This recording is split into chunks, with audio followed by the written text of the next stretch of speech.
Hi, it's Tony Robbins. Happy New Year. Listen, how's your new year coming out so far? I know it's early, and I thought I'd send you out this little video message because January 15th is the cutoff. Statistics show that 95% of the people that actually made a New Year's resolution have already broken it, and that's if you even made a resolution. Now, if you're the exception to that, I'm thrilled for you, and I support you, and I say keep rocking it. I mean, think about it. Most people don't even make a resolution anymore. Why? Because they've made them from years and years and years, and they know they're not going to follow through. So after a while, who wants to disappoint yourself? Who wants to be upset with yourself? Why even bother to set a new standard for this year? You know it's going to be the same as last year.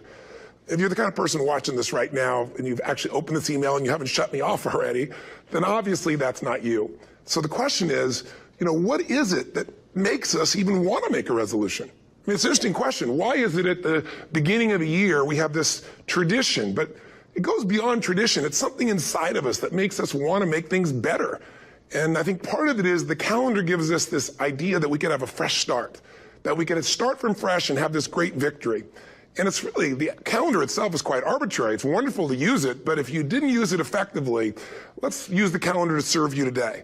Let's just see, what does it really take to make this thing happen? Because there's no denying that inside of you, the only thing that's going to make you happy in the year ahead and the decades ahead is going to be having you have an experience where on a regular basis, you feel like your life is making progress.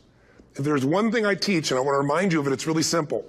Getting things is not going to make you happy. It doesn't matter what you get. It doesn't matter whether it be money or opportunity. All those things might excite you for the moment. Even a relationship, as magnificent it may be, might be exciting for a while. But if you don't keep growing, that relationship isn't going to stay exciting. So the secret to real happiness is progress. Progress equals happiness. And if we can make progress on a regular basis, we feel alive. And that's why at the beginning of the year, we get this thing like, okay, I can have this fresh start. I could really do what my soul desires. I could expand. I could grow. I could improve. I could change. Or maybe better than change, I could progress. See, think about that. Progress is an aliveness to it, doesn't it? You don't have to work at changing. People say all the time now, well, I'm working on changing. Don't worry about it. You don't have to work on changing. Change is automatic. Your body's going to change whether you want it or not as the years go by. And no matter how hard you work, there's going to be some changes going on there. The economy is going to change no matter what you want it to do. The weather is going to change. Relationships are going to change. Everything in life is always changing. We don't have to work on change. Change is automatic, but progress is not. So if you want to make real progress, then you really got to look at your life in a different way. You got to say, I got to take control of this process and not just hope it's going to work out like people do who make a resolution. Because really, isn't that what they're really doing at the beginning of the year?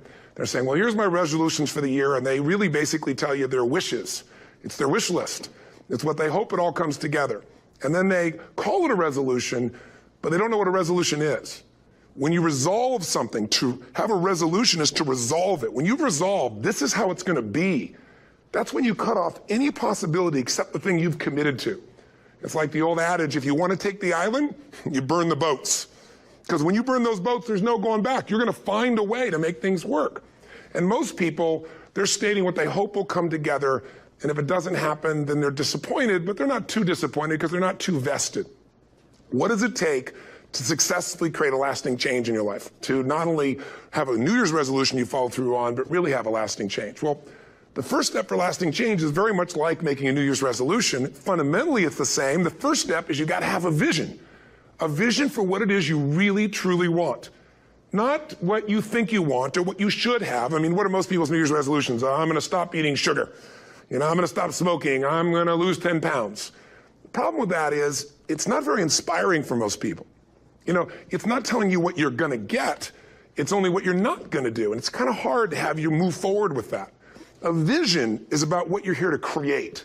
A vision that really works is one that excites you. If you say, well, my resolution, my goal, my outcome for this month, this week, this year is to lose X number of pounds, that's okay, but it's not very compelling. It has to be a compelling vision. It's got to have something that has the power to pull you, not something you have to push yourself to do. Those are two different kinds of motivation. Push requires willpower, and willpower never lasts. What will last is pull. Having something so exciting, so attractive, something you desire so much that you have a hard time going to sleep at night and you get so up early in the morning to rock it and take it to the next level. That's what you're looking to create. And that isn't easy to get.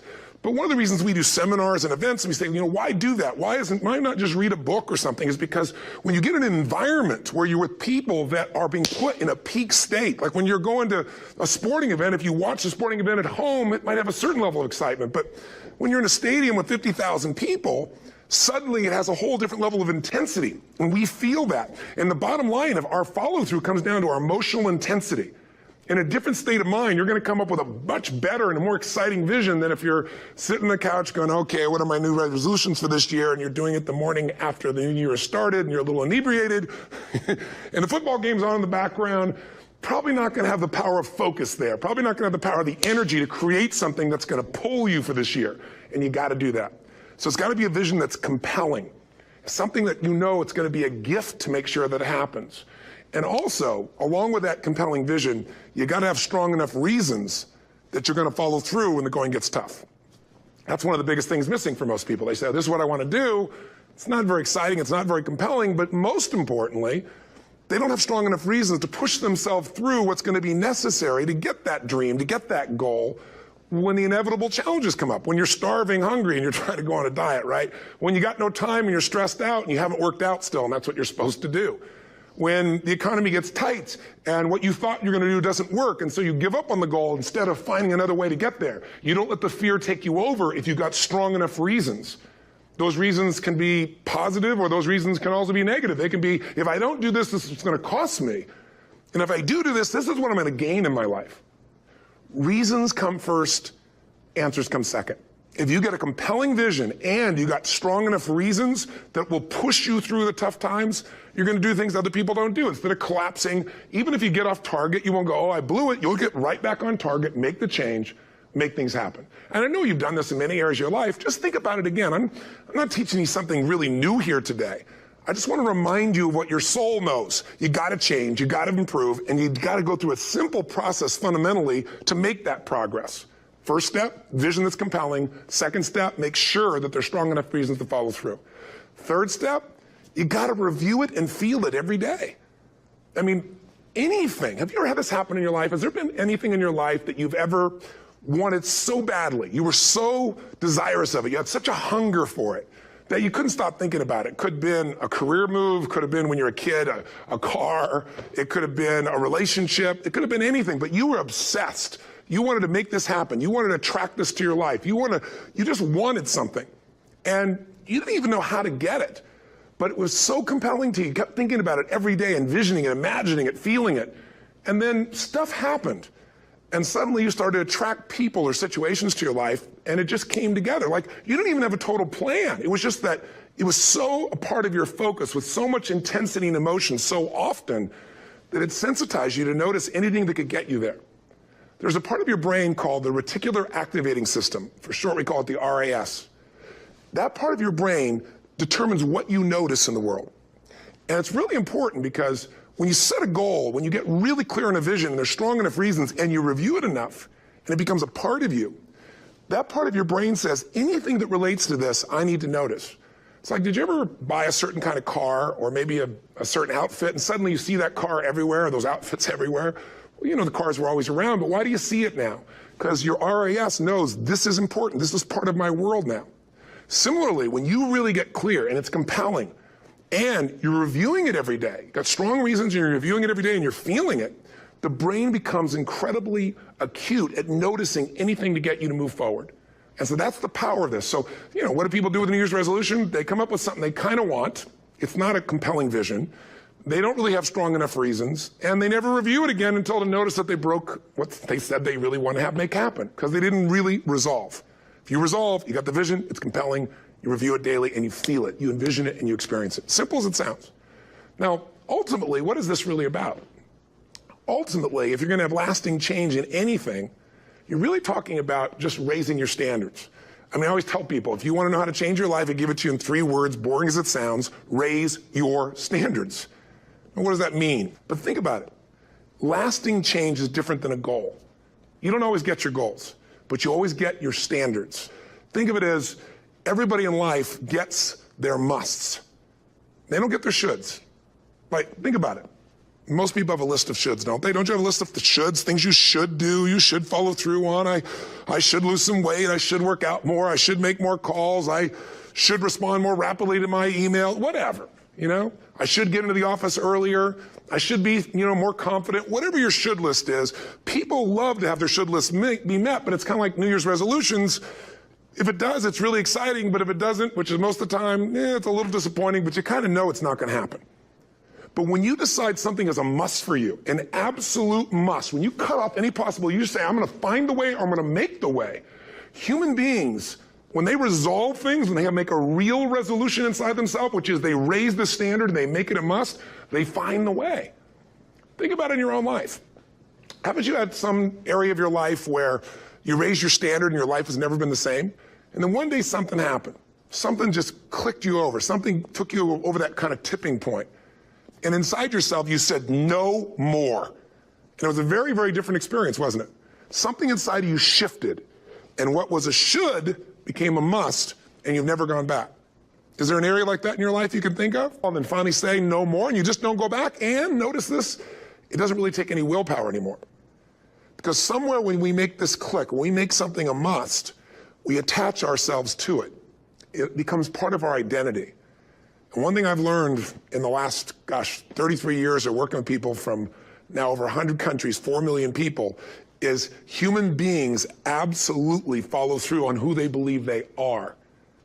I'd like to ask you to take a look at any place you've got a limitation and ask yourself, when did I decide to accept that limitation? And you may not even see it as a limitation. You might see it as just that's who I am. But so often in our lives, we've adapted to be a certain way so that we don't fail or so that people will like us or respect us, but it's not necessarily who we are. Joy comes when you're spontaneous. It's really hard to be truly happy when you're not being yourself. And most of us have no clue who we are. And so a big part of my work, if you've ever been to an event, is to get people to do things spontaneously without thinking, because that's when the real you shows up. That's when the energy comes alive. And when you do that, when you start to connect to your true nature, suddenly there's energy available for you to set a higher standard for what you want in your life. That's what this is really all about. And when I talk about standards, when I talk about, shoulds versus musts, think about your own life. I know there have been areas in your life where some point in time you just shifted and you raised the standard and your life changed. Because whatever people have their identity attached to, they live. We live who we believe we are. That's just how it works. It's just kind of like, I'll give you an example. Look at your physical body. Your physical body today is an absolute reflection of only one thing, not your goals, not your desires, but your standards. The identity you have for yourself. If your standard is you're an athlete, then there's a certain amount of strength, a muscle tone, and energy that's available in your body on a regular basis because that's who you are. And so you do whatever's necessary to maintain that identity. Again, the strongest force in the human personality is this need to stay consistent with how we define ourselves. Because if you don't know who you are, you wouldn't know how to act. Once you lock in on that identity, your brain finds a way to keep you there. If you say, man, I'm overweight, I've always been overweight, I'm big boned, and that's the story you've got, then you're going to always find a way to get back there. That's your settling point. That's your identity. That's where things lock in.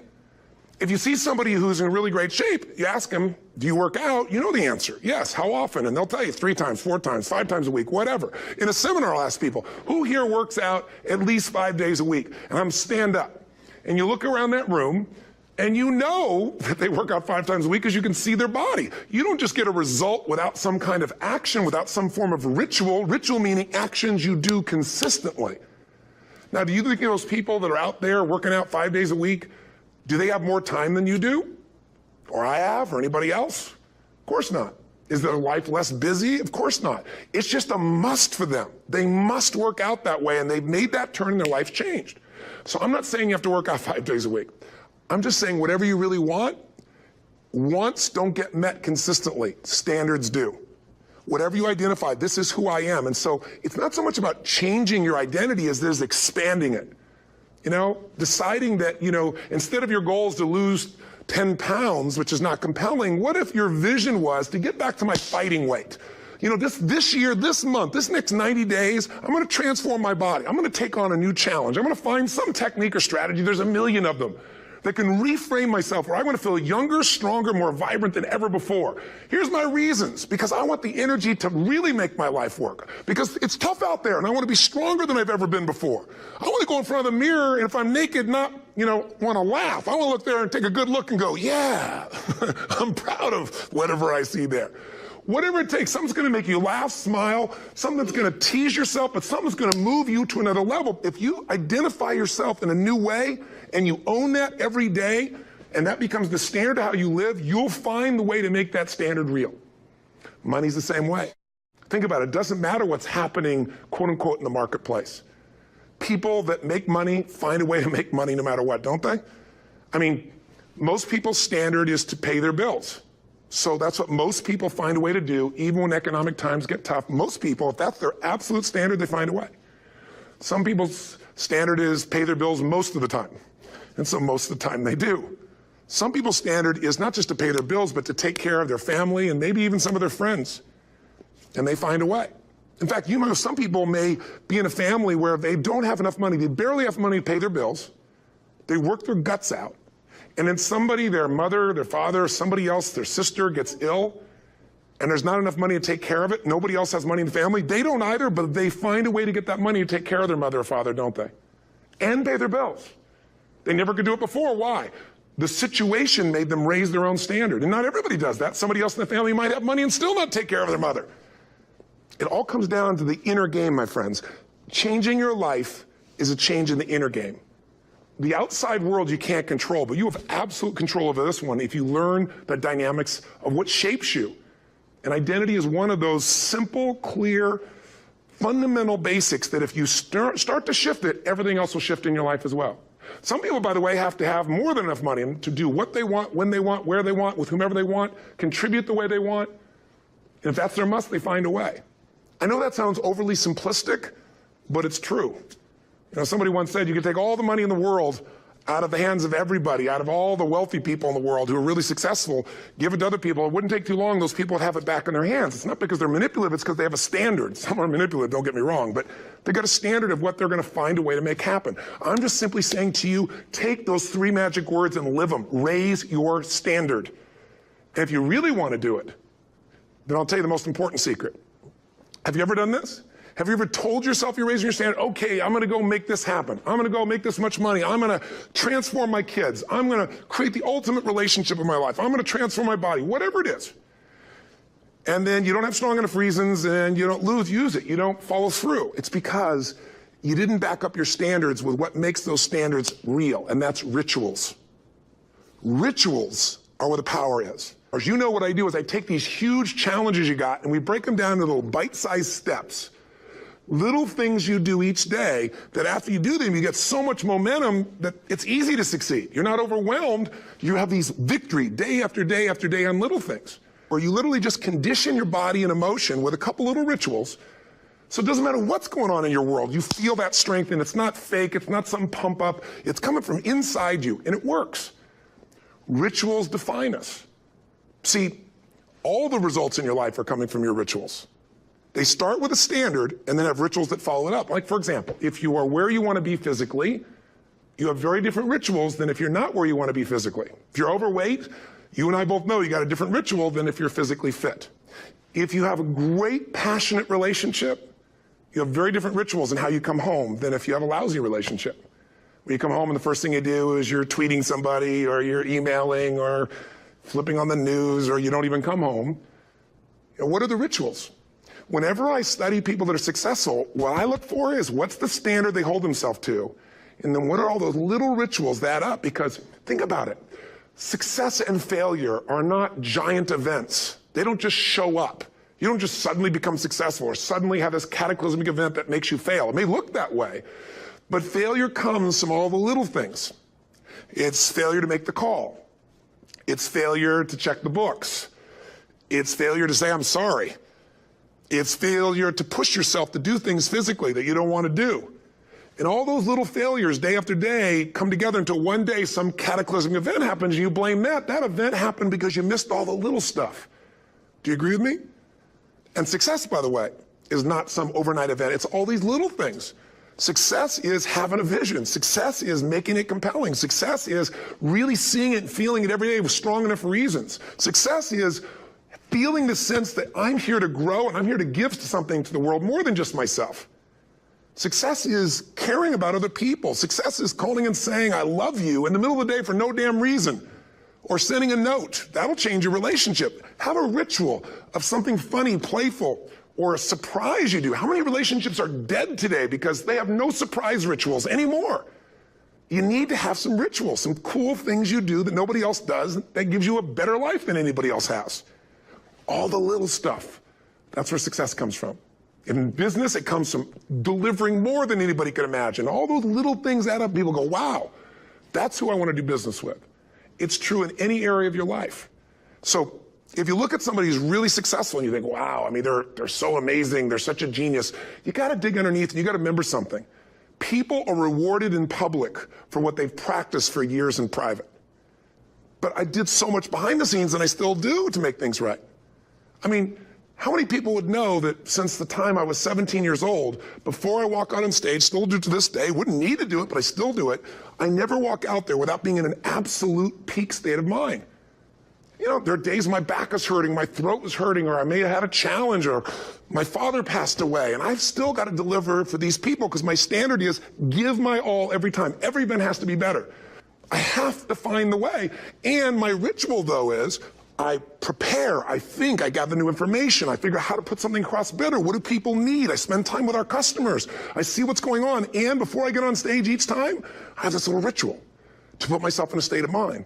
And I did it starting like 17 years old. I started doing it. I'd say, I now command my subconscious mind.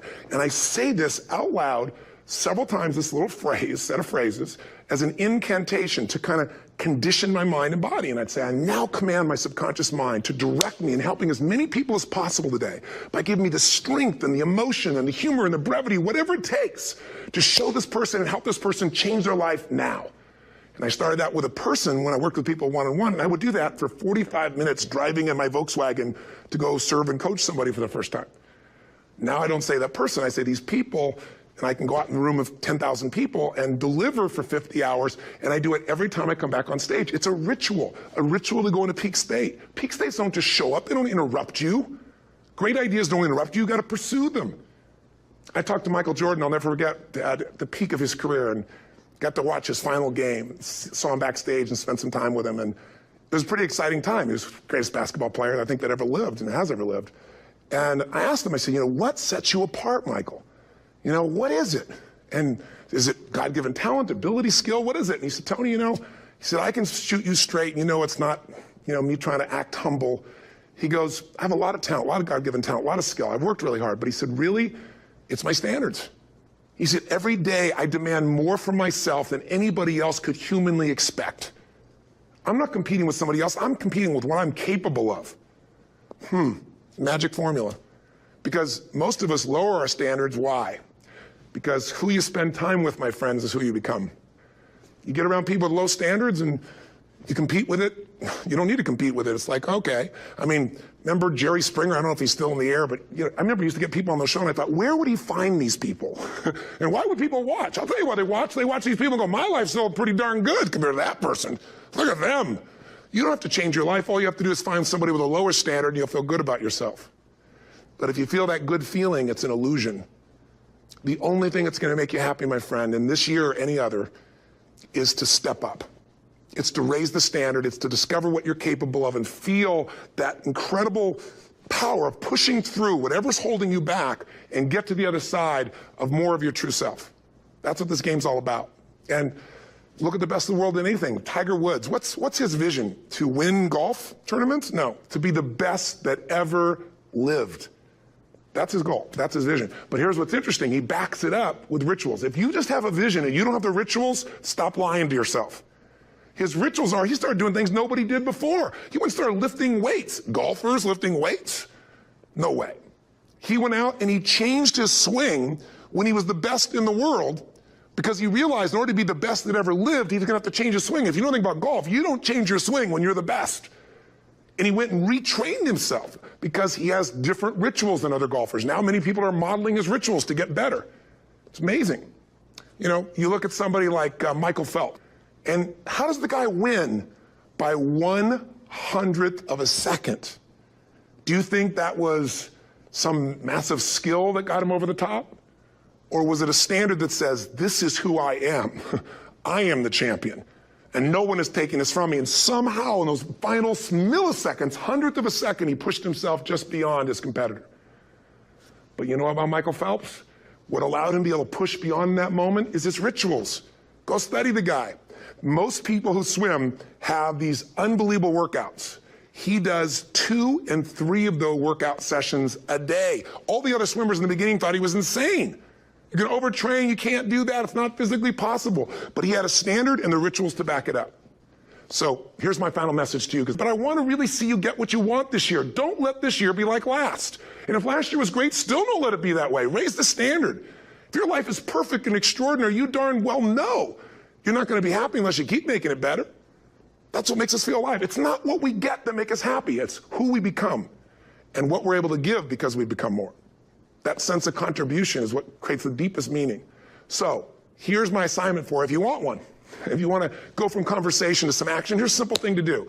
What's an area of your life right now that you really want to improve? What's an area that's important to improve?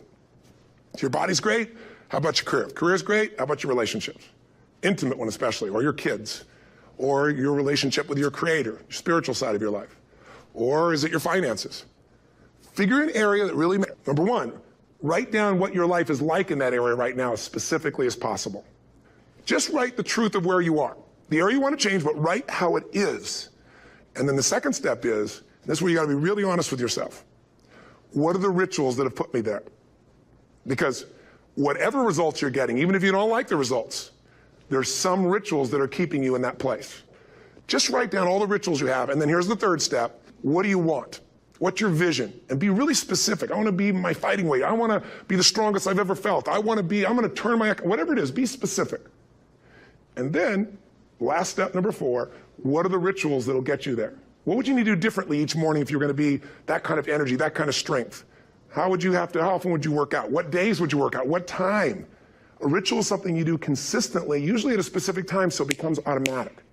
Let me tell you something. Willpower doesn't last, but rituals can last a lifetime.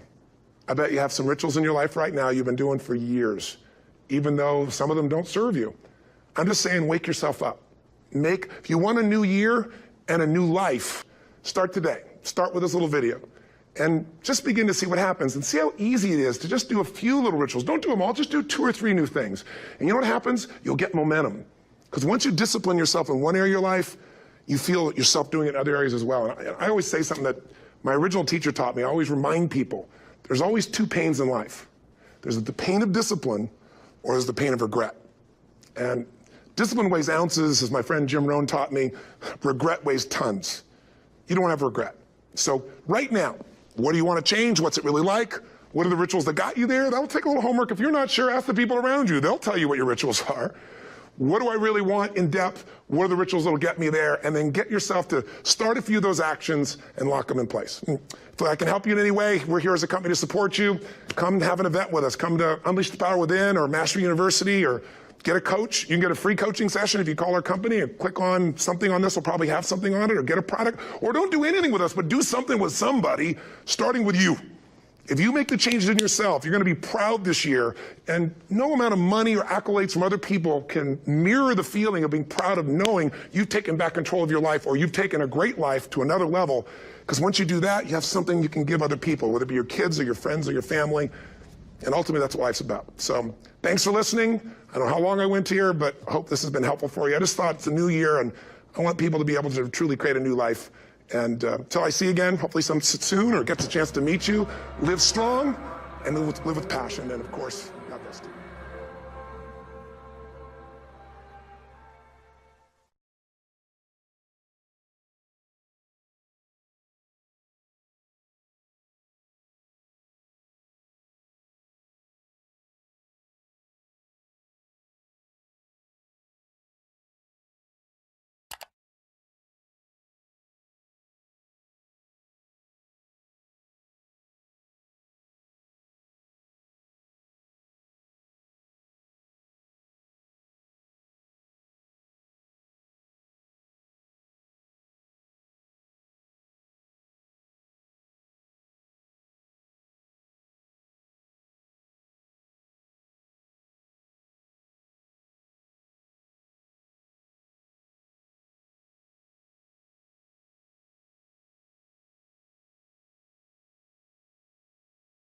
إن أعجبك الفيديو لا تنسى الإعجاب والاشتراك في القناة.